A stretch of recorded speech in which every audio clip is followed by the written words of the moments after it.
Hi guys, मैं हूँ मेघा और स्वागत है आपका पर्की मेग्स हिंदी में। और आज है last video on the pregnancy series.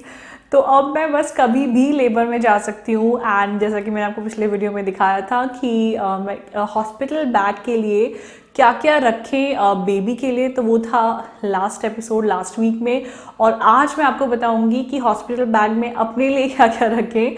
अपनी लिस्ट थोड़ी छोटी होती है, बेबी की काफ़ी ज़्यादा होती है। तो मैं आपको दिखाती हूँ कि अपने लिए क्या क्या एसेंशियल्स आप रख सकते हैं। ये जो मैंने लिस्ट बनाई, ये मैंने टैली की जो हॉस्पिटल ने लिस्ट दी थी उससे, जो बड़ों ने मुझे बताया क्या क्या चीज़ों की ज़रूरत पड़ सकती है उनसे, और जो मेरे फ्रेंड्स ने बताया। तो काफ़ी चीज़ें टैली करके एंड प्लस यूट्यूब वीडियोज़ देखे मैंने। तो मैंने फाइनल अपनी ये लिस्ट बनाई एंड अब इसी के अकॉर्डिंग मैंने अपना सामान पैक किया। तो चलिए बिना किसी देरी के लेट्स स्टार्ट दिस वीडियो। तो सबसे पहले आपको चाहिए होंगे गाउन्स हॉस्पिटल के लिए। गाउन्स आपको चाहिए होंगे फ्रंट ओपन वाले, क्योंकि आपको बेबी को फीड भी कराना होगा। तो मैंने इसमें थोड़ी सी स्मार्टनेस दिखाई। मेरे पास ऑलरेडी जो गाउन्स थे, जो क्यूट क्यूट गाउन्स थे, मैंने जो शीन से मंगवाए थे, उसमें मैंने आगे से चेन लगवा दी टेलर से, तो काफ़ी पैसे भी बच गए और यही मेरे फीडिंग गाउन्स बन गए। बिकॉज फीडिंग गाउन में होता क्या है, या तो फ्रंट से चेन होती है या फिर ब्रेस्ट एरिया में चेन होती है ना। मुझे काफ़ी लोगों ने बताया कि वो ब्रेस्ट एरिया वाला इतना कंफर्टेबल नहीं होता, क्योंकि फ्रीली बच्चे को फीड कराना होता है, तो इतनी सी ओपनिंग में काम नहीं चलता है। तो बेटर है, लोगों ने मुझे सजेस्ट किया फ्रंट ओपन वाली ले लो।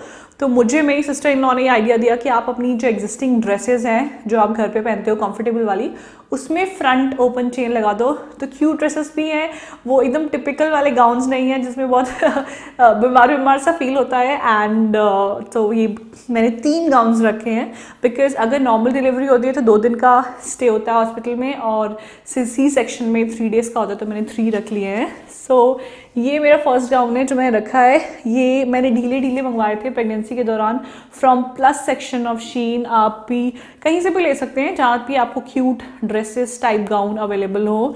तो ये कुछ ऐसा फैंसी सा T shirt dress kind of a gown है। इसमें मैंने फ्रंट में ये चेन लगा दी है एंड काफ़ी अच्छे से जो टेलर अंकल है उन्होंने चेन लगा दी है, और ये इतना ओपन हो गया है पूरे यहाँ ब्रेस्ट एरिया तक, ताकि आराम से मैं फीड करा सकूँ। सो मुझे आइडिया काफ़ी अच्छा लगा, इससे मुझे लगा मुझे आप लोगों के साथ शेयर करना चाहिए। सो ये जो चेन्स हैं ये लगी हैं 50 रुपीज़ में, इंक्लूडिंग सिलाई एंड चेन। तो मैंने 4-5 ड्रेसेस में लगा लिया और काम पड़ गया। अदरवाइज़ कोई भी फीडिंग गाउन आप लेंगे तो वो आपको 500-600 के तो पड़ेंगे ही। सो इससे बेटर है आपके पास जो एग्जिस्टिंग है उसमें आप फ्रंट में चेन लगवा लीजिए काट के, तो ईजिली आपका काम हो जाएगा, कोई भी टेलर कर देगा। सो मैंने ऐसे अपने एक ये रखा है एंड एक ये गाउन्स रखे हैं। एंड ये सारी मेरी काइंड ऑफ गाउन ड्रेसेस हैं घर पे पहनने के लिए, जो मैंने पूरे प्रेगनेंसी में पहनी है, और अब आगे ये फीडिंग गाउन्स बन जाएंगे। क्विकली मैं आपको दिखा देती हूँ। This is also cute dress type, जिसके स्लीव्स ऐसे हैं और इसमें किटन टाइप बना हुआ है। इसके भी फ्रंट में मैंने चेन लगा दी है। एंड एक और मेरी ड्रेस थी इस टाइप की, यहाँ पे बटन्स थे, उसको निकलवा के मैंने यहाँ पे चेन लगवा दी है। तो ये भी मेरा एक ड्रेस बन गया है। So this is how it looks. And ये मैं अपने हॉस्पिटल के लिए मैंने पैक की है, जो मेरे बाद में भी काम आ जाएंगे। नाउ इसके बाद मैंने रखी है होम कमिंग ड्रेस, यानी जब घर पे आऊँगी बेबी को लेके तो उस टाइम कौन सी ड्रेस हॉस्पिटल से पहनूंगी। तो मैंने अगेन ये बहुत ही कंफर्टेबल ड्रेस रखी है, जिसके वेस्ट पे इलास्टिक है। एंड ये बस उसी टाइम पहनने के लिए होगी, इसलिए इसमें आगे कोई चेन नहीं है। बट सिर्फ जल्दी से, हॉस्पिटल बहुत पास है मेरे घर से, तो जल्दी से ही घर आना होगा। तो मैंने क्यूट सी ड्रेस रखी है। ये ड्रेस मैंने आपको अपने प्रेगनेंसी फैशन वेस्टर्न वेयर वाले आउटफिट आइडियाज़ में भी दिखाई थी। And this is a very nice long maxi dress, बहुत कंफर्टेबल है, बहुत लूज़ है, तो बिल्कुल भी अनकंफर्टेबल फील नहीं होगा। बिकॉज शुरू के दौरान चाहे नॉर्मल डिलीवरी हो, सी सेक्शन हो, बॉडी बहुत वीक होती है एंड ऐसा कुछ भी पहनने का मन नहीं करता जो अनकंफर्टेबल हो। तो मैंने बहुत ही कंफर्टेबल ड्रेस रखी है घर आने के लिए। So this is a home coming dress. इसके बाद मैंने एक ये स्टोल रखा है फीड कराने के लिए। एक ये वुलन टाइप का स्टोल रखा है और एक मैंने कॉटन स्टोल रखा है। तो जैसा भी मौसम होगा, क्योंकि मार्च अप्रैल में इतनी ठंड तो नहीं होती है, बट फिर भी मेरी मम्मी कहती हैं कि ऑपरेशन के बाद ठंड लगती है, आई डोंट नो वो कह रही हैं, तो इसलिए मैंने रख लिया है। सो मैंने ये स्टोल रखा है और मैंने एक कॉटन चुन्नी रख ली है, मतलब कॉटन स्टोल रख लिया है। ऑल्सो आजकल मेरे फ्रेंड्स ने बताया कि फीडिंग पॉन्चोज भी आते हैं जो इजीली आप ले सकते हैं आगे से। मैंने अभी उनमें इन्वेस्ट नहीं किया बिकॉज मुझे नहीं लगा कि वो इतना काम आएगा कि नहीं, क्योंकि मैं ज़्यादा बाहर नहीं जाती हूँ, मेरा घर का ही काम है, I am a YouTuber full time, तो मुझे नहीं लगता कि इतना ज़्यादा काम आएगा। तो अगर होगा तो मैं तो घर पे कॉटन स्टोल्स ही ले लूँगी, और अगर फील होगा तो बाद में ले लूँगी, but that is also option जो आप ले सकते हैं एंड आप ट्राई कर सकते हैं। सो दे आर फीडिंग पॉन्चोस कि कोई आए, आप ब्रेस्ट फीडिंग करवा रहे हैं तो थोड़ा सा छुपाने के लिए ठीक रहता है। नेक्स्ट बहुत ज़रूरी जो चीज़ है दैट इज़ मैटर्निटी पैड्स। मैंने लिए हैं न्यू मॉम के मैटर्निटी सैनिटरी पैड्स, ये 5 का पैक है और इसको मैंने बहुत रिसर्च करके लिया है। बहुत लोगों ने ये पैड्स रिकमेंड किए हैं और बोला है कि एक पैड जो होता है वो पूरे दिन चल जाता है, क्योंकि शुरू के 3-4 दिन में बहुत ज़्यादा ब्लीडिंग होती है, सी सेक हो या नॉर्मल हो, तो यू नीड हैवी वाले पैड्स, और जो नॉर्मल पैड्स होते हैं वो नहीं काम आते। एंड हॉस्पिटल वाले भी आपको पैड्स देते हैं, कुछ लोग कहते हैं वो कंफर्टेबल है, कुछ लोग कहते हैं वो कंफर्टेबल नहीं होते हैं, तो इसीलिए मैंने एक्स्ट्रा में रख लिया और मैंने इसके 2 पैक्स ले लिए हैं। थोड़ा ज़्यादा ही ले लिए मुझे लग रहा है, बट थोड़ा सा ऑन अ सेफर साइड ले लिए मैंने कि ज़रूरत पड़ेगी तो, बिकॉज उस टाइम पता नहीं मैं इस हालत में रहूँगी कि नहीं कि ऑर्डर करने के लिए, इसलिए मैंने तो 2 मंगवा लिए हैं। एंड हॉस्पिटल वाले भी देंगे तो वो भी ट्राई कर लूँगी, देख लूँगी जो भी कंफर्टेबल हो।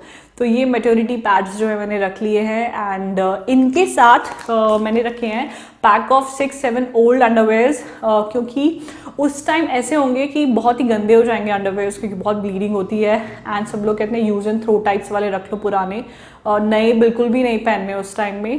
कंफर्टेबल ओल्ड कॉटन पैंटीज रखनी है, तो मैंने वो 6-7 का पैक अपने बैग में रख लिया है। नेक्स्ट मैंने रखी है टॉयलेटरीज, इसमें जो है मैंने रखे हैं कोम, देन मैंने रखा अपना लिप बाम, एंड देन मैंने कुछ हेयर क्लिप्स रखी हैं, एंड देन मैंने कुछ हेयर टाइज रखी हैं, एंड टूथपेस्ट, टूथब्रश छोटे छोटे रखे हैं मैंने, बिकॉज बहुत बड़े ले जाने के लिए बैग भारी करने का कोई फ़ायदा नहीं है। जितने छोटे छोटे पीसेस अवेलेबल हो, क्योंकि आपको 3 दिन ही स्टे करना है, तो मैंने छोटे छोटे बॉटल्स में रखे हैं सब कुछ छोटे पैक्स में। This is small hand sanitiser, और ये एक बॉडी लोशन रखा है मैंने।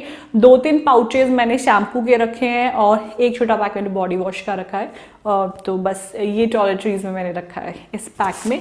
तो ये इजीली अलग से एक पैक बना दिया है, सीधे उठाओ और यूज़ कर लो। ऑल्सो मैंने सुना है कि सी सेक्शन जब होता है तो वो बाल धोने नहीं देते हैं और वो स्पंज बाथ ही कराते हैं, क्योंकि आपके टाँके लगे होते हैं नीचे। तो आई एम नॉट श्योर कैसा रहेगा। नॉर्मल में I think 3rd day allowed होता है नहाने के लिए, तो आई डोंट नो क्या होगा, नॉर्मल होगा, सी सेक होगा। तो मैंने तो सारा अपना टॉयलेटरीज रख दिया है, क्योंकि हॉस्पिटल बैग की चेकलिस्ट में भी ये था, तो मैंने इसको रख लिया है। देन मैंने रखे 2 पेयर ऑफ सॉक्स, क्योंकि इसमें सॉक्स लिखा था, तो आई थिंक 2 पेयर काफ़ी हैं, और मार्च अप्रैल में इतनी ठंड तो होती नहीं है, सो आई एम नॉट श्योर कि रखना भी है कि नहीं, बट ये हॉस्पिटल चेकलिस्ट में था तो मैंने रख लिया है। ऑल्सो मैंने 2 नर्सिंग ब्राज रखे हैं, which is very very important, क्योंकि आपकी नॉर्मल ब्राज आप नहीं पहन सकते वाइल फीडिंग द बेबी, तो बेबी को फीड करने के लिए नर्सिंग ब्राज अलग से आती हैं। इसमें भी 2 टाइप की आती हैं, मैंने जो लिए मैं आपको बताती हूँ। सो मैंने ये ली है, आई थिंक मैंने फर्स्ट क्राई के ऐप से ली थी ये, और ये जो है इस तरह यहाँ से बंद हो जाती है, और जब आप फीड करते हैं तो ये यहाँ से ओपन हो जाती है, तो ये पूरा जो है ब्रेस्ट एक्सपोज हो जाता है। फीड करा लें इजीली, और फिर उसके बाद आप इसको लगा लें। दूसरी टाइप की जो आती है उसमें यहाँ पे इतना पोर्शन ओपन करने का होता है, बट अगेन मैंने अपने फ्रेंड्स से, फैमिली से पूछा और सब ने मुझे रिकमेंड किया कि आप ये वाली ले जो पूरी ओपन होती है, बिकॉज ये ज़्यादा कंफर्टेबल होता है फीडिंग कराने में, बजाय कि वो वाली जो यहाँ से हो, बिकॉज उसमें इतना कंफर्टेबल फील नहीं होता। कई बार ओपन पूरा करके फीड कराए वो ज़्यादा कंफर्टेबल होता है, तो इसीलिए मार्केट में जो मिल रही थी वो वही वाली मिल रही थी, जिसमें यहाँ पे ओपनिंग थी ऑन द कप एरिया, तो मैंने वो ना लेके ये वाली ली है जिसका स्ट्रैप जो है ऐसे पूरा ही खुल जाता है। तो आप अपने बेबी को फीड कराएं और उसके बाद ये स्ट्रैप लगा लें। मैं यहाँ एक फ़ोटो लगा दूंगी ताकि आपको इजीली पता चल जाए कि मैं किस तरह की बात कर रही हूँ। सो ये मैंने अभी 2 ही लिए हैं एंड ये आपको साइज़ कैसे आप पता करेंगे, तो साइज़ के लिए आप अभी जो आपको साइज़ आ रहा है उससे एक साइज़ अप कर लीजिए, क्योंकि अभी जैसे 9th मंथ चल रहा है आपका, तो अभी जो साइज़ आ रहा है उसके बाद जब आप ब्रेस्ट फीडिंग कराएंगे तो लोग कहते हैं आपके ब्रेस्ट के साइज़ बढ़ते हैं। तो मैंने एक साइज़ अप करके 2 ले लिए हैं एंड उसके बाद जैसे भी होगा मैं वैसा ही लूँगी, आई मीन जैसा मुझे फील होगा। ऑल्सो ये जो ब्रांड है, आई डोंट नो कौन सा ब्रांड है, मैं तो वैसे ही चेक कर रही थी। तो दिस इज़ फैमी ब्रांड और मैंने इसका ट्राई किया, काफ़ी कंफर्टेबल है और हॉजरी टाइप का मटेरियल है इसका। So these are like cotton hosiery mix और एकदम कंफर्टेबल लगी मुझे, तो आप भी ले सकते हैं। मैं इसका लिंक नीचे दे दूंगी, ये अमेजोन पे भी अवेलेबल है। मुझे जो भी लिंक्स मिलेंगे मैं नीचे डाल दूंगी। कुछ मैंने स्टोर से लिए हैं, कुछ ऑनलाइन लिए हैं, तो जिन जिन के भी लिंक्स होंगे मैं नीचे डाल दूंगी। नेक्स्ट मैंने रखे हैं टॉवल्स, मैंने हैंड टॉवल्स 3 सेट्स रखे हैं। मैंने वो बड़ा वाला टॉवल नहीं रखा है बिकॉज अगर सी सेक होगा तो स्पंज बाथ होगा एंड अगर नॉर्मल में भी नहाना है तो छोटे वाले टॉवल्स आई थिंक काम कर जाएंगे, क्योंकि आई डोंट नो बाल धोने देंगे कि नहीं देंगे वो। तो मैंने 3 छोटे टॉवल्स रख लिए हैं, I think that is more than sufficient. मैंने ये बड़ा वाला टॉवल नहीं रखा है। और मैंने जो लास्ट चीज़ रखी है वो रखी है एक एक्स्ट्रा पेयर ऑफ स्लीपर्स। तो एक तो जिसमें मैं जाऊंगी और एक मैंने extra pair of slippers easy वाले यू नो होम वाले रख लिए हैं पैक में। तो एक स्लीपर्स ज़रूर रख लीजिए हॉस्पिटल के लिए। एंड इसके अलावा कुछ चीज़ें ऑप्शनल हैं, जैसे कि फीडिंग पिलो। मैंने अभी वो नहीं लिया है because I am not sure कि वो कितना काम आएगा एंड काफ़ी लोग बोलते हैं काफ़ी यूज़फुल होता है, बट हॉस्पिटल में वो ले जाना होगा कि नहीं एंड उस वक्त ये हालत रहेगी कि नहीं कि यहाँ पे लगा के बैठ के फीड करा पाऊँ कि नहीं। सो अभी मुझे बहुत ज़्यादा लोगों ने नहीं सजेस्ट किया कि मैं हॉस्पिटल के ले जाऊँ। बात के लिए मे भी मैं खरीद लूँ, but I am not sure, अभी तो मैंने नहीं खरीदा है।